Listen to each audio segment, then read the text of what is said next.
সরকারি চাকরিতে কোটা সংস্কার চেয়ে বৈষম্য বিরোধী ছাত্র আন্দোলন এর ব্যানারে সাধারণ শিক্ষার্থীদের আন্দোলনে উত্তাল সারা দেশ। প্রথম দিকে শোবিজ তারকারা এ নিয়ে চুপ থাকলেও শিক্ষার্থীদের ওপর হামলার পর সরব হয়েছেন অনেকে। এর মধ্যে রয়েছেন অনেক গুণী মিডিয়া ব্যক্তিত্বরা। শিক্ষার্থীদের ওপর হামলার নিন্দা জানিয়ে কোটা সংস্কারের পক্ষে নিজেদের অবস্থান জানিয়ে সোশ্যাল মিডিয়ায় পোস্ট দিয়েছেন তারা।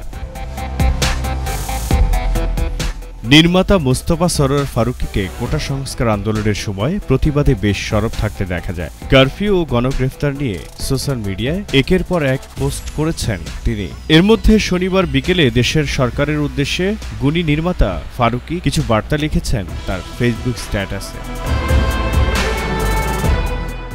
সরোয়ার ফারুকী তার ফেসবুকে সঙ্গীতশিল্পী অর্ণবের আঁকা দুটি ছবি শেয়ার করে লেখেন, মানুষের ক্ষোভের ভাষা পাঠ করেন। গায়ক শিল্পী অর্ণবের আঁকা এই দুটি ছবি আর সাথে কোলাজ কে বানিয়েছে জানতে পারেনি, সেই ক্ষোভেরই একটি ছোট উদাহরণ।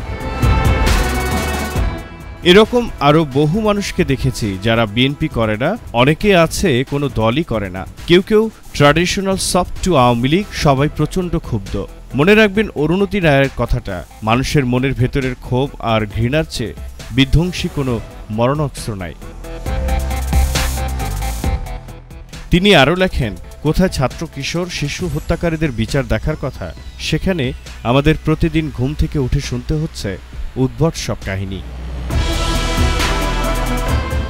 এসব আজব শাক দিয়ে কি লাশের মিছিল ঢাকা যাবে? গেছে কোনো কালে? সারা দুনিয়ার মিডিয়া কি বলছে দেখেন, এমনকি পাশের দেশ ভারতে কি বলা হচ্ছে সেটাও দেখেন।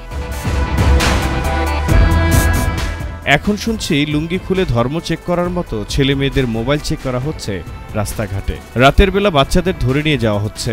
এটা কি কোনো অধিকৃত ভূমি নাকি স্বাধীন দেশ? কয়েক প্রজন্মের মন বিষিয়ে তুলছেন, এটা কি বুঝতে পারছেন? মানুষ কখন টিপিং পয়েন্টে পৌঁছে যায় জানেন তো? জহির আহমেদ, জেটিভি বাংলা।